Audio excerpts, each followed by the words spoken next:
Hi everyone, great to see you here again. Today I'd like to show you all the polish, juice, and game feel elements in my puzzle game Makenines.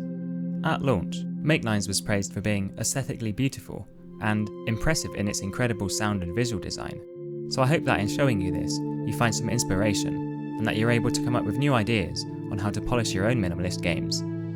I'm Ashley, an indie developer also known as Force of Habit. With this YouTube series, it's my aim to share the knowledge I've gained over the years and to generally help you make better games.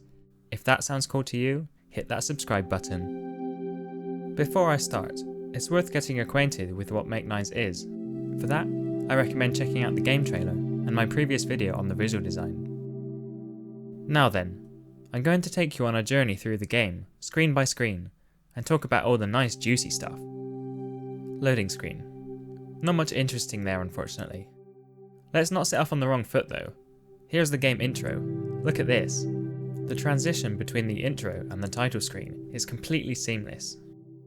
There's now a ripple effect that moves vertically down the screen, and the game name, Makenines, also bounces in a nice sine wave pattern. Lovely. This is just scaling sprites, or moving sprites, at different times based on a timer. Let's go into the level select screen, but before we do, notice that when any button is tapped, the ripple effect triggers again, this time moving outwards from the point of the interaction. Also notice, if you look really closely, the buttons don't just have up and down states. There's a tween between them. The button gradually becomes pressed from unpressed and vice versa. It's not a static sprite change.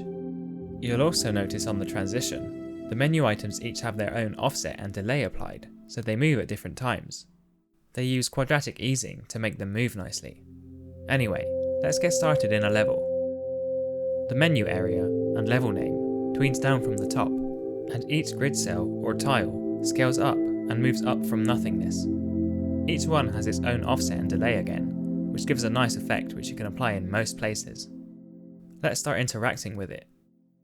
When pressing a tile, it is raised up off the grid slightly. This makes sure the player knows they have made the interaction, and it gives a nice depth. When a match is made, the floor of the held tile is faded out and scaled down. It would be quite visually jarring if this were not implemented. The new number is also added as a sprite that floats and fades away, a bit like an arcade score counter.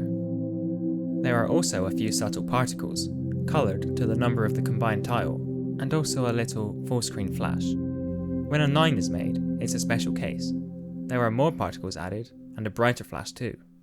You'll also notice when a match is made, the tiles bounce in order across the grid, for example, from the top left to the bottom right, or from the bottom left to the top right, or from the middle to the outside. When combos are made, just matches in quick succession, the bounce effect becomes more extreme, and the flash does too. Another nice thing that happens when a match is made, the line segments between the menu and the play grid also rotate. Nobody ever really notices that, but it's pretty cool. When a level is failed, which can happen quite a lot, an effect is applied to the entire grid.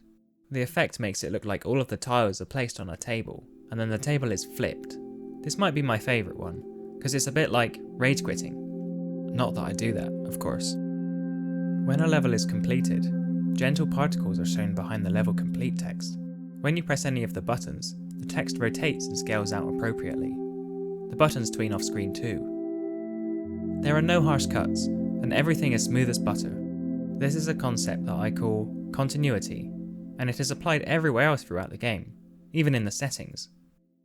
Now it's really worth saying, your game is only as polished as its least polished bit. It's only as good as its least good bit. Everything affects the perception of the player. Everything. So, polish as much as you can. Finally, a few loose ends, which are a bit unusual. The game name, Makenines, it's 9 letters long. The game's sound palette consists of 9 ambient backing tracks and contains 9 other sounds in the pentatonic scale. The game's background pattern, called Houndstooth, contains 9 convex vertices. The game generates 9 new puzzles each and every day. It even released on September 9th, 2016. That all seems a bit nonsensical, but things like this are kind of subconscious, thematic polish, and I believe in it 100%. But yes, I am a bit mad. Totally mad. And that's all for now, folks. If any of this has piqued your interest and you'd like to know more, subscribe, follow, comment, pledge to my Patreon, a whole new series on game feel is just around the corner. A very big thank you to my recent Patreon supporters who make this kind of thing possible: Tony, Clemens, Josh, Jamie, Gareth, Disa, and Helen. You're the best. For the rest of you, thank you too for watching, and catch you next time. Bye!